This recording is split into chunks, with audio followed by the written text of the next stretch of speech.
தொடர்ந்து ஆண்டவருடைய வார்த்தைகளை தியானிக்க போகிறோம். ஜெபத்தோடு இருங்கள். ஆண்டவர் நம்மை ஆசீர்வதிப்பாராக. சிலுவை மரணம் நமக்கு ஆசீர்வாதத்தை தந்தது.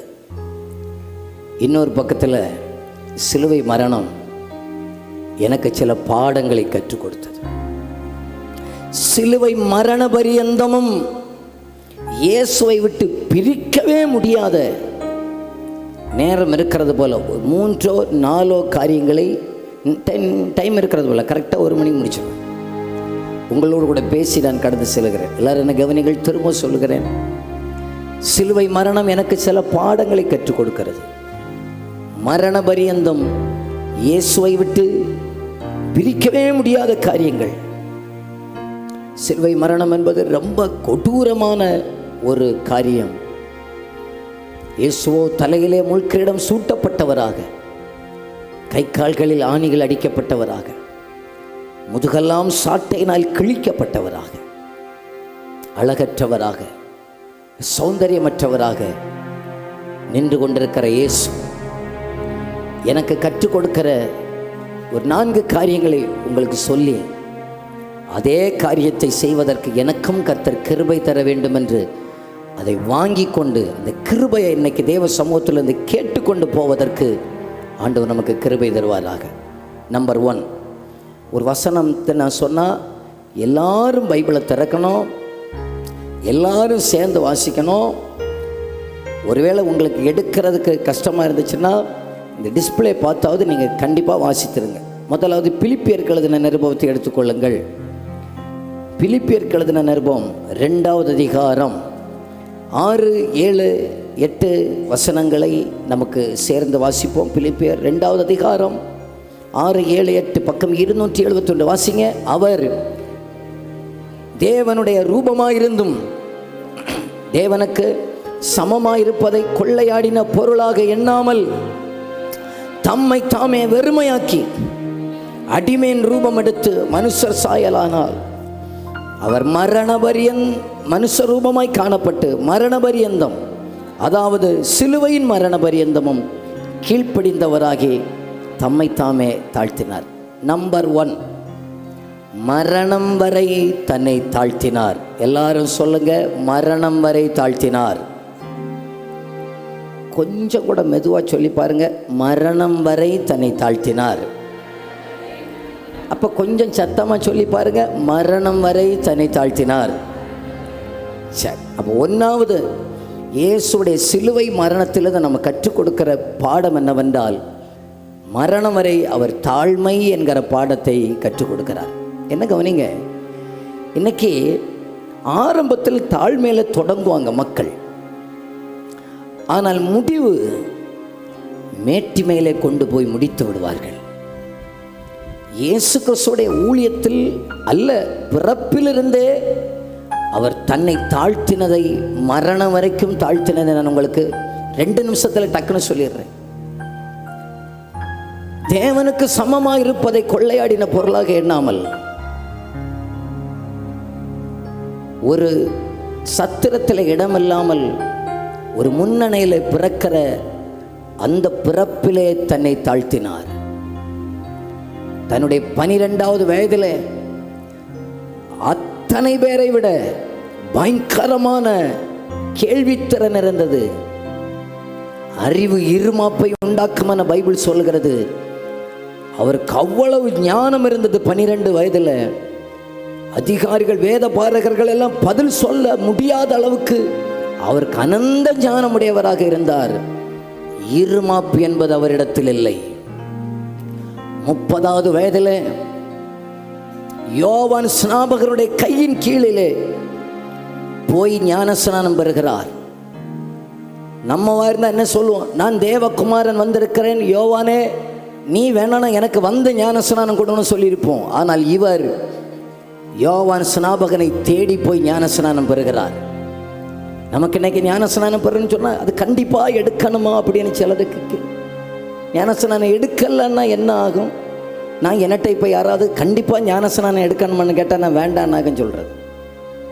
கண்டிப்பாக எனத்துக்கு ஞானஸ்நானம் நீ உங்கள் சீட்டும் சேர்த்து எனக்கு கிடைக்கட்டுனாங்க. நீங்கள் அவ்வளவு கஷ்டப்பட்டோன்னும் அங்கே பரலோகத்துக்கு ஒன்று வராங்க. நாங்கள் 10 மணிக்கு 10:30 ஆராதனை, 10 மணிக்கே வந்தனன்னு சோத்திராண்டவரேன்னு பாட்டு பாடி 3 மணி நேரம் நின்று பிரசங்கம் பண்ணி ஆராதனையில் வேறு தம்பி சொல்கிறாரு, எல்லாத்தையும் சொல்லியும் இனியும் 3 மணி நேரம் நாங்கள் பேசாதது வெளியே வந்து மெதுவாக கேட்டுக்கிறது. பாஸ்டர் கண்டிப்பாக ஞானஸ்நானம் எடுக்கணுமான்னு நான் சொன்னேன். கண்டிப்பாலாம் கிடையாது, எடுக்கண்டானாங்க. என்ன ஒரு மாதிரி பார்க்குறீங்க? கையை வேற்று வரலையே சொல்லுங்கள் பகல. தாழ்மை உள்ளவங்க போய் எடுப்பாங்க. ஆண்டோடைய வசனத்துக்கு கீழ்ப்படியணும்னு சொன்னால் போய் எடுப்பாங்க. இயேசுவை பின்பற்றணும்னு சொன்னால் எடுப்பாங்க. இயேசுவை எனக்கு பிடிக்கும்னு சொன்னால் போய் எடுப்பாங்க. இனி அதுக்கு மேலே பாஸ்டரை பிடிக்கிறதுனாலையும் அவரை பிடிச்சே இவரை பிடிச்சே எடுக்கிறதில்ல. இயேசு என்ன சொல்லின்னு சொன்னார்? தான் தாழ்த்தி 30வது வயதில் யோவான் கை கீழே போய் அவர் ஞானஸ்நானம் எடுக்கிறார். தெரிந்தெடுப்பில் தன்னை தாழ்த்தினார். இயேசு தன்னோடு கூட 12 சீசர்களை வச்சிருந்தார். அன்னைக்கு வேத பாரகர்கள் இருந்தார்கள். கமாலியல் பெஸ்ட் யூனிவர்சிட்டியில் படித்த நியாயப்பிரமாணத்தை கற்று தேர்ந்தவர்கள் இருந்தார்கள். அவர்கள் ஆண்டவர் ஊழியத்துக்கு அழைக்கல. கலிலேயா என்றால் படிப்பறிவில்லாதவர்கள் அங்கே தான் அதிகமாக இருந்தார்கள். படிப்பறிவில்லாதவர்களை போய் தெரிந்தெடுத்து, சாதாரணமானவர்கள் எனக்கு போதும் ஐயா, சாதாரணமானவர்களை எனக்கு கொண்டு வந்து அவர்களை வைத்து தேசத்தை கலக்குகிறேன் என்று அவர்களை ஊழியத்துக்கு அழைத்து அதை தெரிந்தெடுப்பிலையும் தாழ்மையை காட்டினவர். சொன்னால் சொல்லிக்கொண்டே போகலாம். மரணம் இறுதியில் மரிப்பதற்கு முந்தின நாள் அத்தனை பேருடைய கால்களை கழுவி விட்டதுக்கு காரணம் என்ன? ஒரு மனுஷனுடைய காலை கழுவணும்னா அவன் மேலே உட்காரணும், இயேசு கீழே உட்காரணும். தன்னை விட 12 பேரையும் காட்டி கொடுக்கிறவனையும் உயர்ந்தவனாகவே நினைத்து 12 பேருடைய கால்களை கழுகினவர். நமக்கு அவருடைய பாடம் என்னவென்றால் மரணம் வரைக்கும் அவர் தன்னை தாழ்த்தினார். எத்தனை பேர் கேட்குறீங்க, ஆண்டவரே என்ன நீர் எவ்வளவாய் உயர்த்தினாலும் தாழ்மையாகவே இருக்கிற உமக்குள்ளே இருக்கிற அந்த கிருபை எனக்கு தாங்கன்னு சொல்லுகிறவங்க கையை உயர்த்தி வராமே என்ன சொல்லுங்க பகல. ஆண்டவரே என்ன நடந்தாலும் பரவாயில்ல, என்னை கொண்டு அற்புதங்கள் நடக்கட்டும், அதிசயங்கள் நடக்கட்டும், பலத்த கிரியைகள் நடக்கட்டும். பல நேரத்தில் நான் யாருன்னு தெரியுமா, நாங்கள் எந்த குடும்பத்தில் வந்தவங்க தெரியுமா, எங்கள் தலைமுறை தெரியுமா, எங்கள் படிப்பு தெரியுமா, எங்கள் அவரை தெரியுமா, எங்கள் இவரை தெரியுமா, மூக்க பிடிச்சாச்சுன்னா கம்மன்னு படுத்து கிடக்கணும் பெட்டிக்குள்ள. புரிஞ்சிச்சா? அவ்வளோதான். நான் யார் தெரியுமா? ஆமாம் யாரும் கிடையாது, கிருபையே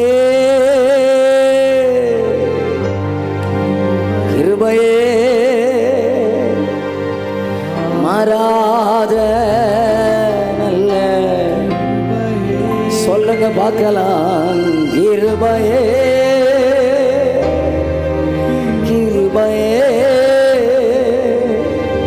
மாறாத.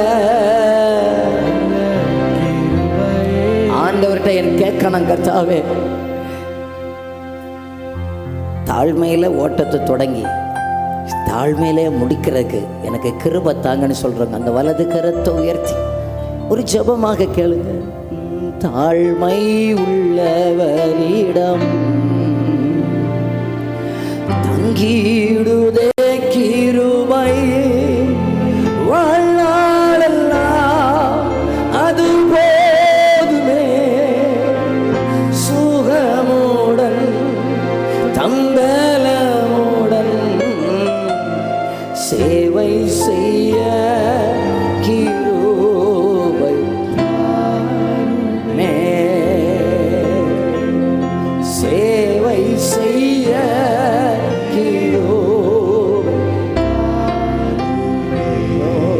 சேவை செய்ய.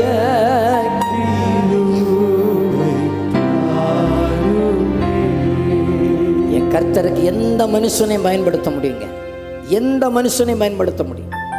விபச்சாரத்திலே கையுமையுமாய் பிடிக்கப்பட்ட சகோதரியை கூட மன்னிச்சார். ஆனா பெருமை உள்ளவர்களை கர்த்தர் மன்னிக்கிறதுக்கு கூட தயாரா இல்லை. பெருமை உள்ளவர்களுக்கோ எதிர்த்து நிற்கிறேன் ஆண்டவர் சொன்னார். ஆண்டவர்கிட்ட சொல்ல, ஆண்டவரே இந்த ஒரே ஒரு ஓட்டம், ஒரே ஒரு வாழ்க்கை, இந்த ஓட்டக்களத்தில் பெருமை மட்டும் என்னை தொடவே கூடாது. சவுல் தாழ்மையில தான் துவங்கினார், ஆனால் பெருமையில முடிச்சார். துவக்க நல்லா இருந்துச்சு. ஐயோ, நான் பென்யமீன் கோத்திரத்தான் சிறியவன், நான் ராஜாவாவதற்கு எம்மாத்திரம்னு தான் தொடங்கினார். ஆனால் முடிவதற்கு ஏன் சாமுவேல் இல்லைன்னா என்னால் பலியிட முடியாதா, மேட்டி மேலே முடிச்சார். தாவீது நான் ராஜாவுக்கு மகன் ஆவதற்கு எம்மாத்திரம் என்று துவங்கினார். முடிவில் என்ன தெரியுமா சொல்லி முடித்தார்? ராஜாவாக இருக்கும்போது அவர் மரித்தார். என்ன தெரியுமா சொன்ன? தேவரீர் என்னை இதுவரைக்கும் கொண்டு வருவதற்கு நான் எம்மாத்திரம் என்று சொல்லி தான் முடித்தார். தாழ்மையில் ஆரம்பித்து தாழ்மையிலே முடித்தார். என் இயேசு தாழ்மைகளே ஆரம்பித்து மரணம் வரைக்கும் தன்னை தாழ்த்தினது போல மரணம் வரைக்கும் நாம் தாழ்மையாய் வாழ கர்த்தர் நமக்கு பலனை தருவாராக. கையை தட்டி அப்பாவுக்கு ஒரு ஆமென் என்று சொல்லிவிடலாம். நல்ல 2 கரங்களை தட்டி ஹல்லேலூயா. சிலுவை எனக்கு கற்றுக் கொடுக்கிற ஒரு பாடம். மரணம் வரைக்கும் நான் தாழ்மையாக இருக்கவே கற்றுத் தருகிறது. நம்பர் 2 லூக்கா சுவிசேஷம் 23வது அதிகாரத்தை எடுத்துக்கொள்ளுங்கள். நம்ம எல்லாருக்கும் தெரிந்த வார்த்தை, ஆனால் சேர்ந்தே வாசிப்போம். 39வது வசனத்திலிருந்து வாசிப்போம். அன்றியும் சிலுவையில் அறையப்பட்டிருந்த குற்றவாளிகளில் ஒருவன், நீ கிறிஸ்துவானால் உன்னையும் எங்களையும் ரட்சித்துக்கொள் என்று அவரை இகழ்ந்தான். மற்றவன் அவனை நோக்கி, நீ இந்த ஆக்கினைக்குட்பட்டவனாயிருந்தும் நாமோ நியாயப்படி தண்டிக்கப்படுகிறோம், நாம் நடப்பித்தவைகளுக்கு தக்க பலனை அடைகிறோம், இவரோ தகாததொன்றையும் நடப்பிக்கவில்லை என்று அவனை கடிந்து கொண்டு இயேசுவை நோக்கி, ஆண்டவரே, நீர் உம்முடைய ராஜ்யத்தில் வரும்போது அடியேனை நினைத்தருளும் என்றான்.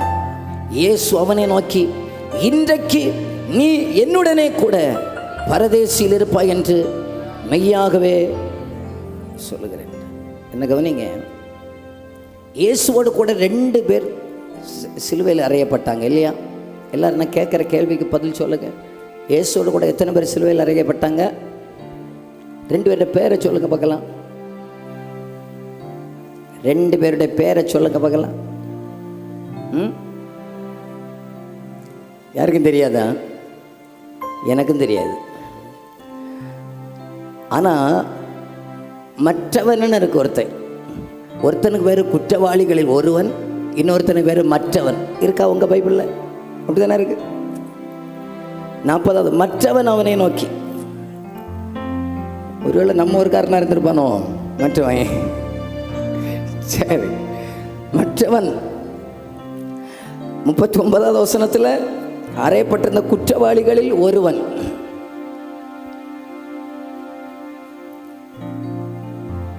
எல்லாரும் உங்கள் பக்கத்தில் இருக்கிறவங்க கையை பிடிங்க பார்க்கல. கையை பிடிச்சி கேளுங்க, நீ மற்றவனா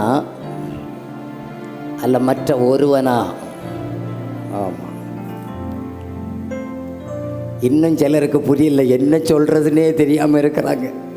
நான் மற்றவன்னு சொல்கிறதா மற்றவர்கள் ஒருவன்னு சொல்கிறதா? சரி, வீட்டில் போய் அந்த பாட்டை வாசிங்க, அப்போ நீங்கள் யாருன்னு தெரியும். ஆனால் என்னுடைய பிரசங்கத்துக்கு நான் வருகிறேன். மரணம் வரைக்கும் 2வதாக இயேசு என்ன செய்தார் என்றால் ஆத்துமாக்களை ஆதாயம் செய்தார். ஆமாவா இல்லையா? ஆமாவா இல்லையா?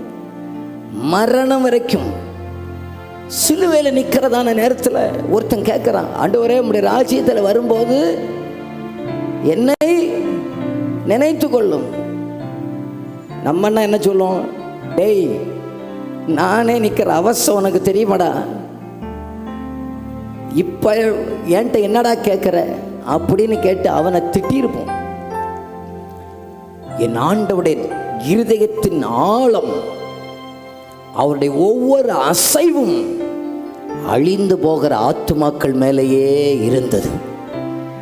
அழிந்து போகிற ஆத்துமாக்கள் மேலே இருந்தது. என் அன்புக்குரியவர்களே, நான் அடிக்கடி இப்படியாக எங்கள் ஜெபத்தில் நான் சொல்லுவேன்.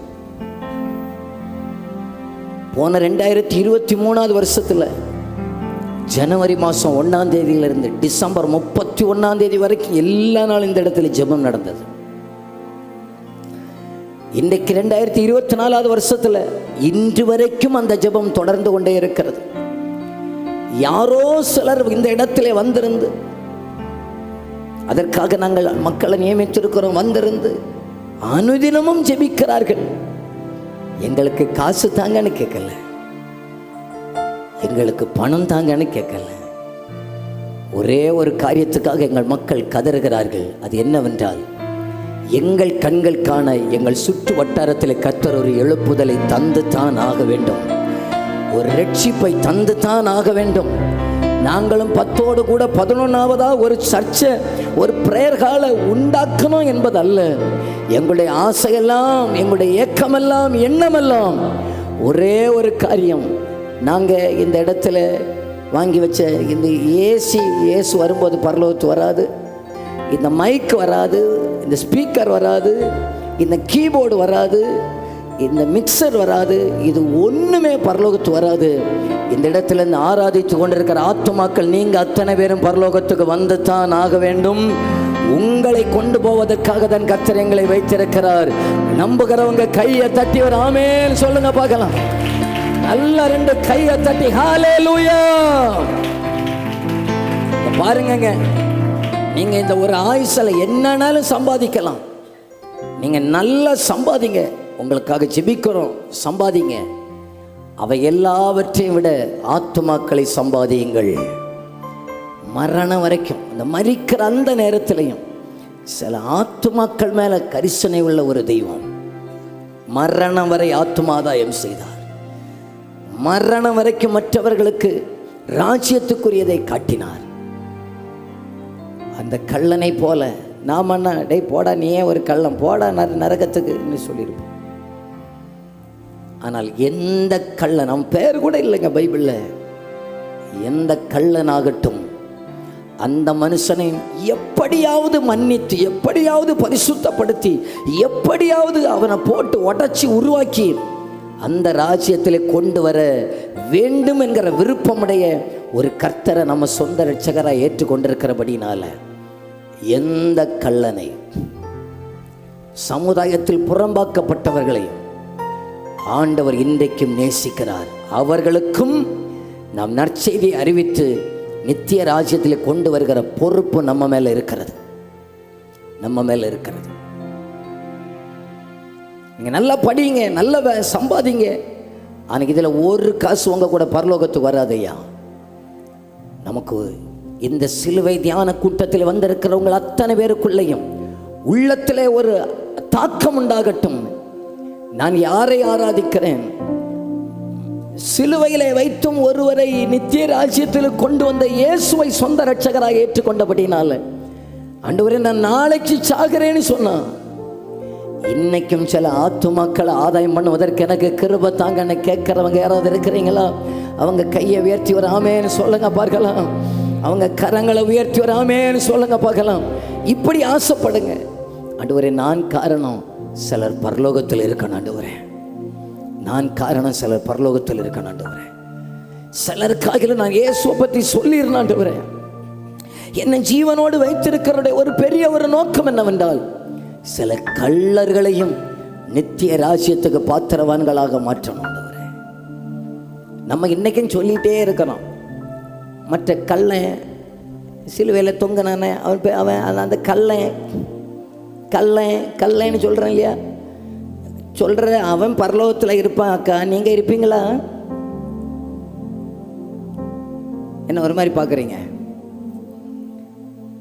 கள்ளன் என்னமோ நம்ம ரொம்ப நல்லவங்க போல, மற்றவங்க கள்ளன். அவன் அங்கே இருப்பான், நம்ம இருப்போமா? சந்தேகமாக தான் இருக்கு இல்லையா? என் அன்புக்குரியவர்களே, நமக்கு ஒரே ஒரு ஆசை. என்ன ஆசை?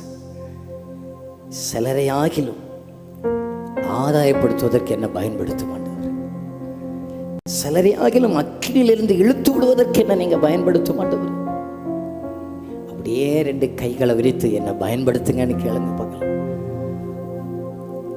அத்தனை பேரும் உங்க கைகளை 2 கரங்களை இப்படியே உயர்த்துங்க பார்க்கலாம். ஆண்டவரே, என்ன நீங்க பயன்படுத்துங்கப்பா. மரணம் வரைக்கும் நான் இயேசுக்காக சிலதை செய்யணும். சிலரை ஆதாயப்படுத்த என்ன நீங்க பயன்படுத்துங்கப்பா. ஒரு வார்த்தை சொல்லுங்க, என்ன பயன்படுத்துங்கப்பா. ஸ்கூல் படிக்கிற பிள்ளைங்க, காலேஜ் படிக்கிற பிள்ளைங்களா இருக்கலாம், என் கூட படிக்கிறவங்களை ஆதாயப்படுத்த என்ன பயன்படுத்துங்க. நீங்க ஒரு ஹவுஸ் ஒய்ஃபாக இருக்கலாம், நீங்க கேளுங்க, சிலரை ஆதாயப்படுத்த என்ன பயன்படுத்துங்க. நீங்க ஒரு பிசினஸ் பண்றவங்களாக இருக்கலாம், நீங்க கேளுங்க, சிலரை ஆதாயப்படுத்த என்ன பயன்படுத்துங்கப்பா. என் கர்த்தர் நம்ம பயன்படுத்த விரும்புகிறார். என் ஆண்டவர் படிப்பு, திறமை, பைபிள் காலேஜில் பட்டம், இதெல்லாம் பார்த்து எல்லாம் ஆண்டவர் பயன்படுத்துவார். உங்களுக்கு ஆசை இருந்துச்சுன்னா ஆண்டவர் உங்களை பயன்படுத்துவாருங்க. உங்களுக்கு உள்ளத்தில் ஒரு வாஞ்சை இருந்துச்சுன்னா பயன்படுத்துவாருங்க. நம்ம கண்ணுக்கு முன்னால எத்தனையோ மக்கள் அழிந்து போய் கொண்டிருக்கிறதான நேரத்தில் அவர்களுக்கு இயேசுவை பற்றி நாமத்தான் சொல்லணும், வேற யாரும் சொல்ல மாட்டாங்க. இயேசுவை அறிந்த நம்ம மேலதான் அந்த கடமை இருக்குது. நம்ம முதலமைச்சருக்கு ஆண்டவர் அந்த அதிகாரத்தை கொடுக்கல, நம்ம பிரதமர் சொல்ல மாட்டாருங்க. ரட்சிக்கப்பட்ட நாம தாங்க சொல்லணும் இயேசுவை பற்றி. அதற்கு என்ன பயன்படுத்துங்கப்பா. ஹல்லேலூயா.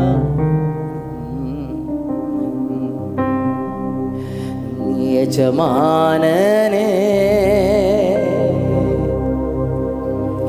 என் இயேசு ராஜனே, எஜமானனே, என் இயேசு ராஜனே, என் எண்ணமெல்லாம் ஏக்கமெல்லாம் உம் சித்தம் செய்வது தானே. என் எண்ணமெல்லாம் ஏக்கமெல்லாம் உம் சித்தம் செய்வது. அந்த வலது கரத்தை எல்லாரும் உயர்த்தி சொல்லுங்க, உமக்காகத்தான் வாழ்கிறேன், உம்மைத்தான் நேசிக்கிறேன்.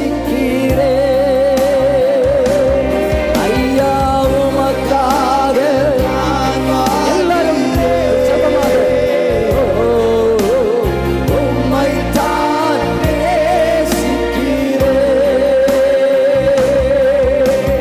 பலியாய் என்னை மீட்டீரே, பலியாய் என்னை மீட்டீரே. பரலோகம் திறந்தீரையா, பரலோகம்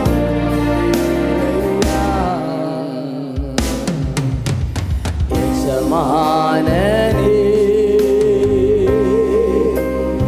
எஜமானனே, என் இயேசு ராஜனே, உயிர் வாழும் நாட்களெல்லாம் ஓடி ஓடி உழைத்திடுவேன். நான் உயிர் வாழும் நாட்களெல்லாம் ஓடி ஓடி உழைத்திடுவேன். அழைத்தீர் உம்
செய்வதுதானே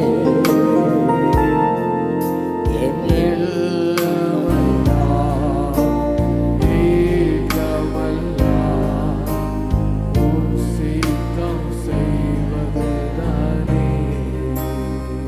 வட இந்தியாவில் ஒரு கணவனும் மனைவியும் ஊழியத்துக்குன்னு போனாங்க. இந்த சகோதரிக்கு முதலாவது டெலிவரி, ஹாஸ்பிட்டலில் இருக்கிறாங்க. லேபர் ரூமில் அவங்க டெலிவரி ஆகி ஒரு குழந்தையும் பிறக்கிறது. ஓவர் ப்ளீடிங்னால டாக்டர்ஸ் என்னென்னமோ பண்ணி பார்க்குறாங்க, ஒன்றும் பண்ண முடியல. மரணத்துக்கு போராடி கொண்டே இருக்கிறார்கள். அந்த நேரத்தில் அதே ஐசியூவில் அவர்களை கவனித்த 2 நர்ஸ் அவங்களை பார்த்து சொன்னாங்க, எங்களுக்கு மரணத்தை பற்றி எங்களுக்கு கவலை கிடையாது.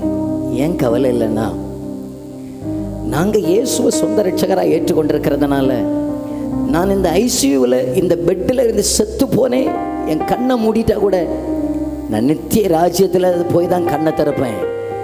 என்னை பராமரிக்கிற உங்களுக்கு அந்த நம்பிக்கை உண்டான்னு கேட்டுட்டாங்க. உங்களுக்கு அந்த நம்பிக்கை வரணும்னா, உலகத்தில் வந்து ஜீவன் கொடுத்த, உலகத்தில் வந்து மரித்து அடக்கம் பண்ணப்பட்ட அந்த இயேசுவே அல்லாமல் அந்த நித்திய ராஜ்யத்துக்கு வர்றதுக்கு வழி இல்லை.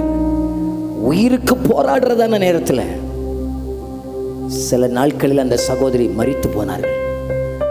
ஆனால் அவங்க கவனித்த 2 நர்ஸும் இயேசுவை சொந்த ரட்சகராக ஏற்றுக்கொண்டாங்க. ஒரு கையை தட்டி அப்பாவுக்கு ஒரு ஆமென்னு சொல்லுங்க பார்க்கலாம். கைகளை தட்டி, இயேசுவே எங்கள் எஜமானனே,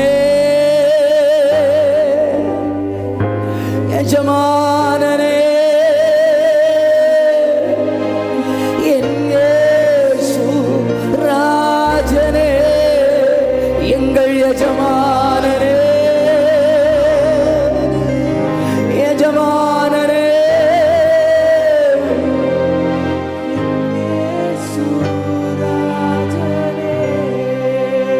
தமிழ்நாட்டில் ஒரு மேடை பேச்சாளர் ஒருவர், நன்றாக மேடை பேச்சு பேசுகிறவர்.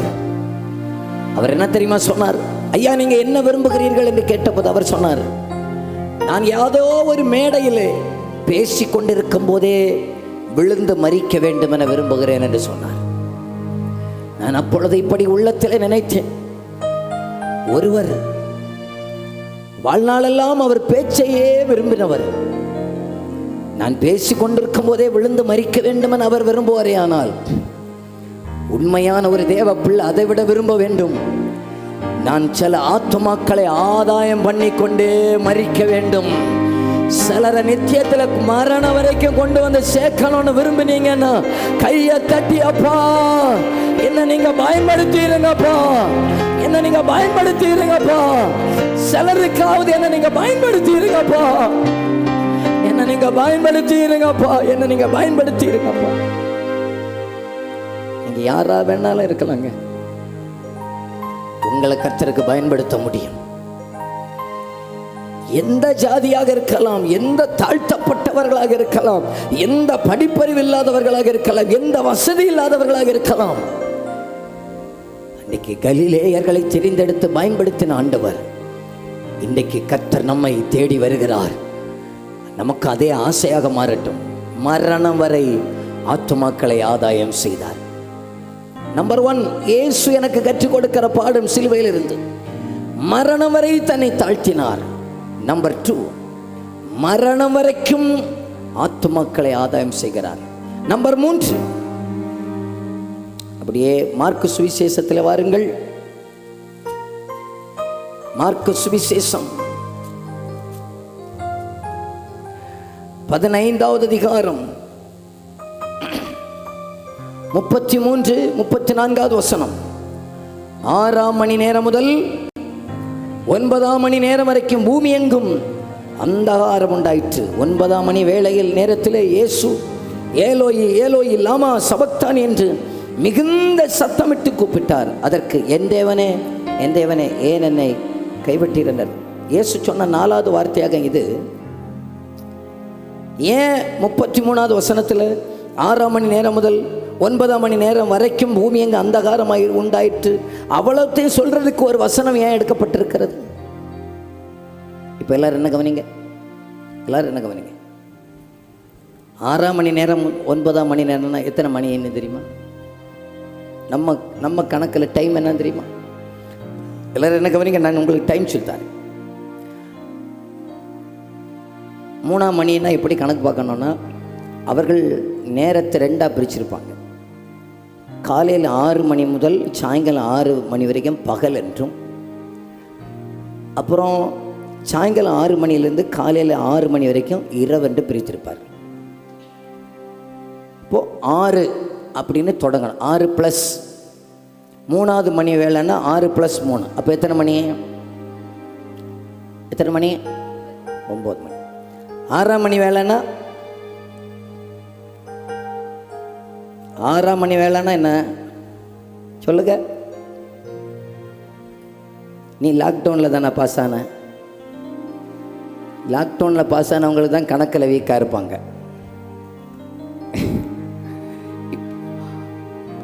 6 காலையில் 6 மணிலேருந்து தொடங்கணும். 3ஆம் மணி வேலைன்னா அப்போ 6லேருந்து +3 சேர்த்தா எத்தனை மணி? சத்தமாக சொல்லுங்கள். 9 மணி. 6ஆம் மணின்னா மத்தியானம் 12 மணி. 9ஆம் மணின்னா 9ஆம் மணின்னா சாயங்காலம் 3 மணி. 11வது மணின்னா சாயங்காலம் 5 மணி. இப்போ புரிஞ்சவங்க கையை வைத்து காட்டுங்க பார்க்கலாம். கணக்கு பாருங்க. இப்போ 6ஆம் மணி நேரம் முதல் 9ஆம் மணி வேற என்ன சொல்லுங்க?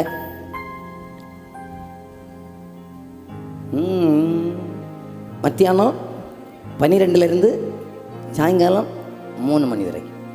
அந்த 12லேருந்து 3 மணி வரைக்கும் தான் வெயில் அதிகமாக அடிக்கிற நேரம் இல்லையா? அந்த நேரத்தில் பூமி எங்கும் பெரிய ஒரு அந்தகாரம் உண்டாகிறது.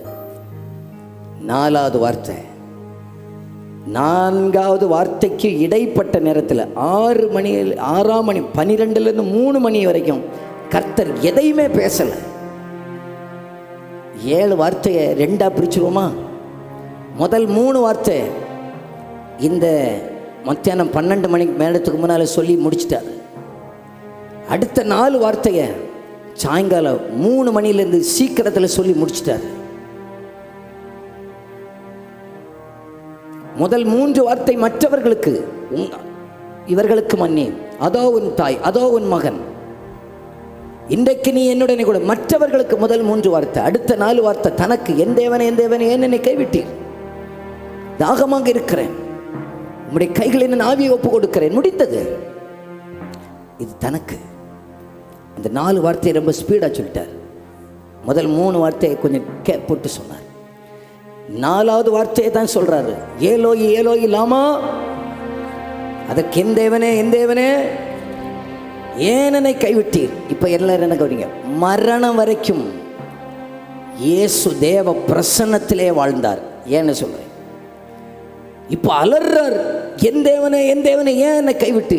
33.5 வயசு, 33.5 வயது வரைக்கும் ஒரு நாள் கூட தேவ பிரசன்னத்தை விட்டு அவர் மாறினதை அவர் உணரவே செய்யவில்லை. ஆகையினால் தான் சொன்னார், நான் என் பிதாவும் ஒன்றாயிருக்கிறோம். இப்போ ஒரு இடத்துல வைத்து அந்த பிதாவோடு உள்ள ஐக்கியம் நஷ்டப்படுகிறதை அவர் உணர்கிறார். சிலுவைகளை வைத்து பிதா என் தன்னை கைவிட்டது போல உணர்கிறார். உடனடியாக இருக்கிற பலத்தோட சேர்த்து அலறுகிறார், ஏலோயி ஏலோயி லாமா சபக்தன், என் தேவனே ஏன் என்னை கைவிட்டீர். மரணம் வரைக்கும் தேவ பிரசன்னத்திலே இருக்க விரும்பினார். ரட்சிக்கப்பட்ட தேவ பிள்ளைகள், இந்த சிலுவை தியானத்திலே வந்திருக்கிறவங்களை பார்த்து சொல்கிறேன், ஆண்டவரே எங்களுக்கு வேற ஒன்றும் இல்லைனாலும் பரவாயில்ல, சாகிறது வரைக்கும் தேவ பிரசன்னத்திலே வாழ எங்களுக்கு கிருபை தாரும் ஆண்டவரே. எத்தனை பேர் புரிகிறவங்க மட்டும் ஒரு ஆமேன்னு சொல்லுங்க பார்க்கலாம். புரிகிறவங்க அந்த வலது கரத்தை உயர்த்தி ஒரு ஆமேன்னு சொல்லுங்க பார்க்கலாம். ஆமேன். சிலருக்கு எப்போ தெரியுமா, சர்ச்சில் வந்தால் தேவ பிரசன்னம் வேணும். இந்த படியில் ஒரு 22 படி இருக்கும். அப்படியே இறங்கி ஒன்று போக போக கொஞ்சம் கொஞ்சமாக குறையும். அந்த ரேஷன் கடைக்கிட்ட போகும்போது எல்லாம் போகும். அவங்க மட்டும் கையை உயர்த்தி ஒரு அல்லேலூயா சொல்லுங்க பார்க்கலாம். அல்லேலூயா.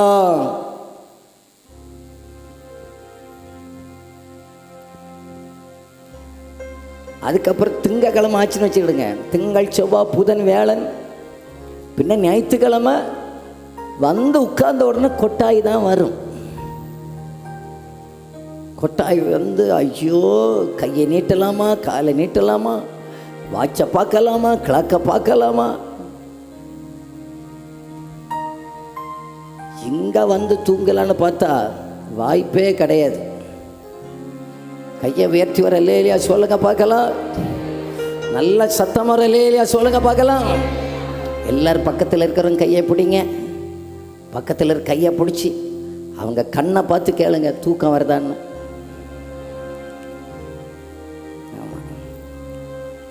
ஒரு குழந்தை சொல்லுது வரலன்னு. நல்ல கவனிங்க என் அன்புக்குரியவர்களே. எங்களுக்கு வேறு ஒன்றும் இல்லைன்னாலும் தேவ பிரசன்னம். நான் உங்களுக்கு ஒன்று சொல்கிறேன். யாராவது இன்னைக்கு ஜெபிக்கிறதான நேரத்தில், ஆராதனையில் எனக்கு தேவ பிரசன்னத்தை உணர முடியலைன்னு சொன்னால், ஆண்டவர் சிலுவையில் என்று கதறுகிறது போல என்னை கைவிட்டுறாதீங்கப்பா. இந்த சிலுவை தியான கூட்டத்தில் என்னை திரும்ப உங்கள் பிரசன்னத்தால் மூடும் ஆண்டவரே என்று கதறுவதற்கு, ஒரு மான்கள் நீரோடைய வாஞ்சித்து கதறுவது போல நமக்குள்ளே ஒரு கதறுதல். ஆண்டவரே உங்கள் பிரசன்னம் இல்லாமல் ஒரு வாழ்க்கை வேண்டாப்பா. உங்கள் பிரசன்னம் இல்லாமல் எனக்கு ஒன்று வேண்டாம் ஆண்டவரே. நீங்கள் இல்லாமல் நான் வேண்டாம் ஆண்டவரே. எங்களுக்கு உங்கள் பிரசன்னம் வேணும் ஆண்டவரே. எங்கள் பிரசங்க பீடங்களில் தேவ பிரசன்னம் இருக்கணும் ஆண்டவரே. எங்கள் வாழ்க்கையில் தேவ பிரசன்னம் இருக்கணும் ஆண்டவரே.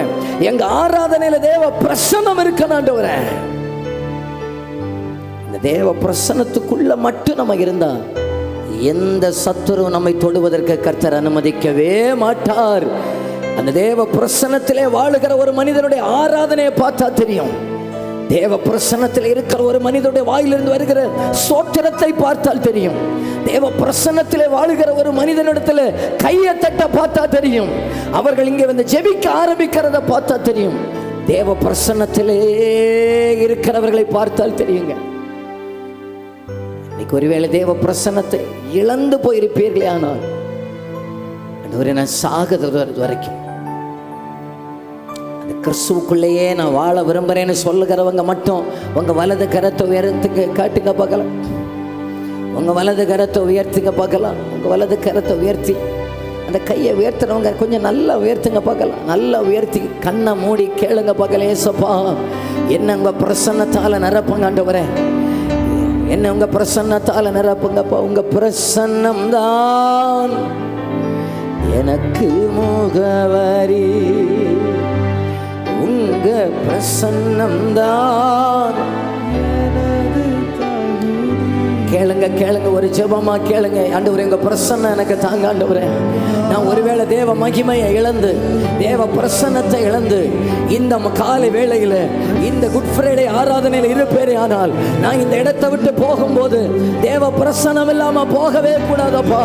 உங்க பிரசன்னத்தினாலே நான் நீங்க மூடிடுங்கப்பா.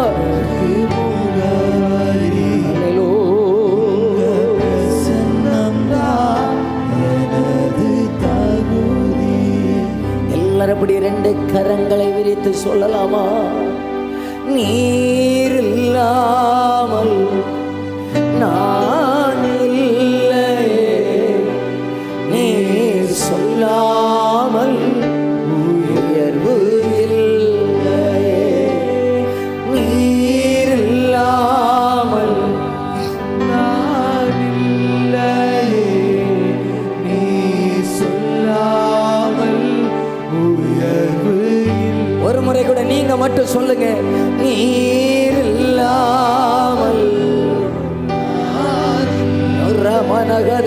சஞ்சரே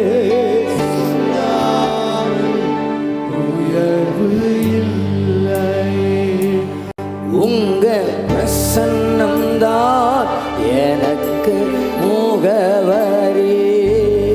உங்க பிரசன்னம்தான், உங்க பிரசன்னம்தான், அதை மட்டும் நிறைவா தாங்கப்பா. உங்க பிரசன்னம்தான்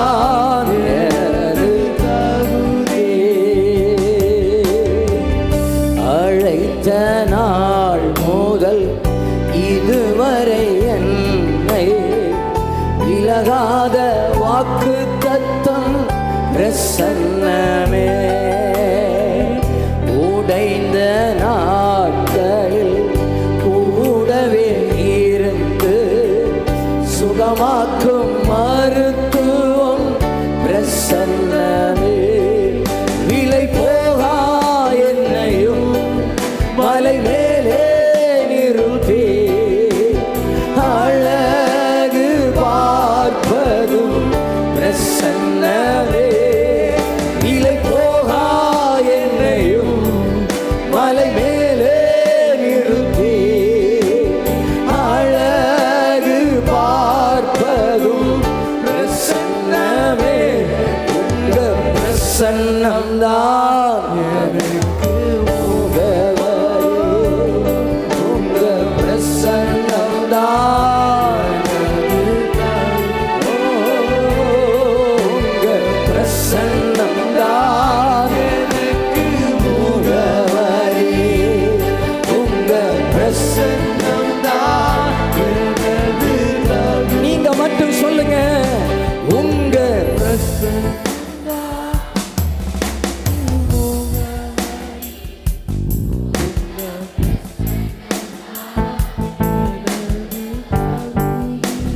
பாருங்க. எத்தனை பேர் பைபிள்ல தேவ பிரசன்னத்தோட்டு ஓடுனாங்க. ஆதாம் பிரசன்னத்தோட்டு ஓடிட்டார். காயின் தேவ பிரசன்னத்தோட்டு ஓடிட்டார். யோனா தேவ பிரசன்னத்தோட்டு போனார். ஆனா ஒரு மனுஷன்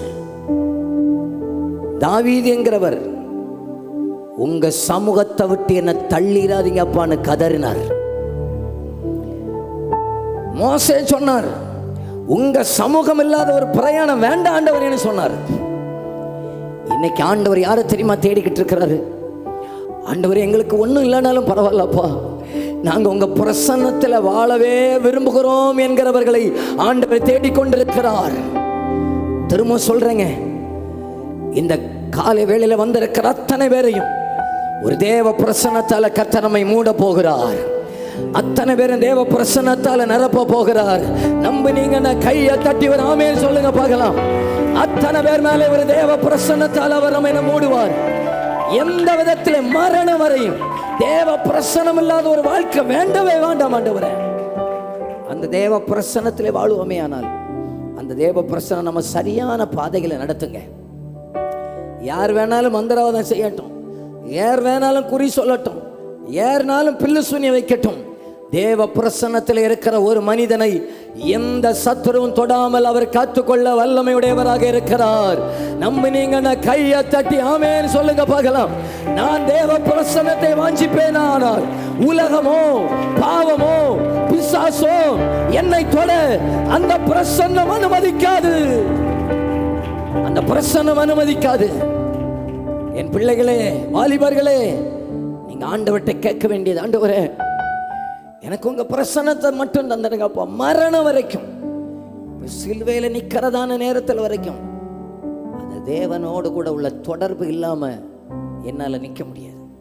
நான் சிலுவையில வேணாலும் நிக்கிறேன், ஆனால் அதிலே உம்முடைய பிரசன்னம் இருக்குமே, ஆனால் அதை சந்தோஷமாக ஏற்றுக்கொள்ளுகிறேன். உங்க பிரசன்னம் இல்லாத ஒரு அனுபவம் வேண்டாம் என்று கதறினது போல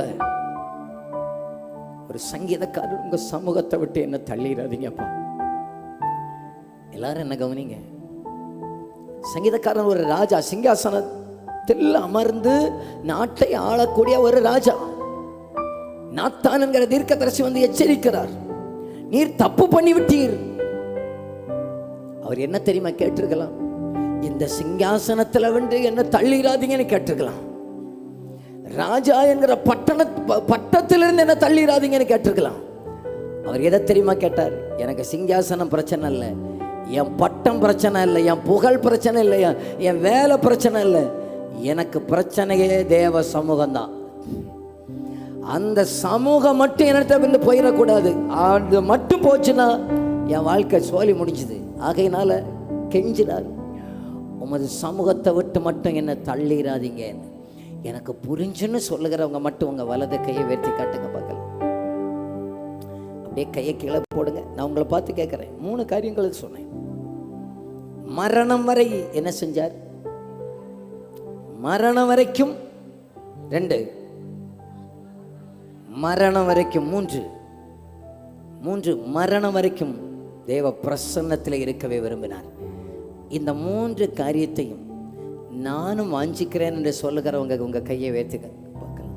உங்கள் வலது கரத்தை உயர்த்துங்க பார்க்கலாம். கையை உயர்த்தினவங்க நல்லா கையை உயர்த்துங்க பார்க்கலாம். அந்த வலது கரத்தை உயர்த்தி சொல்லுங்க பார்க்கலாம். விலை போகா என்னையும் மலை மேலே நிறுத்தி அழகு பார்ப்பதும் பிரசன்னமே. விலை போகா என்னையும் மலை மேலே நிறுத்தி அழகு பார்ப்பதும் பிரசன்னமே. உங்க பிரசன்னம் தான் முகவரி, உங்க பிரசன்னம் தான் தாங்கூரி, உங்க பிரசன்னம் தான் முகவரி, உங்க பிரசன்னம் தான். நான் உங்களுக்காக ஜெபிக்க போகிறேன். இந்த குட் ஃப்ரைடே அன்னைக்கு பல தடுமாற்றத்தோடு பல வேதனையோடு கூட உள்ளத்தில் பாரம் சுமந்தவர்களாக நொறுங்கி போன ஒரு அனுபவத்தில் நீங்கள் வந்திருக்கலாம். ஆனால் தேவ பிரசன்னம் பர்வதங்களை மெழுகு போல உருக பண்ணுகிற தேவ பிரசன்னத்தினால உங்கள் அத்தனை பிரச்சனைகளை மாற்றி உங்களை திருப்தியோடு இந்த காலை வேளையில் அனுப்புவதற்கு ஆவியான ஒரு வல்லமையுடையவராக இருக்கிறார் என நீங்க எத்தனை பேர் நம்புகிறீங்க?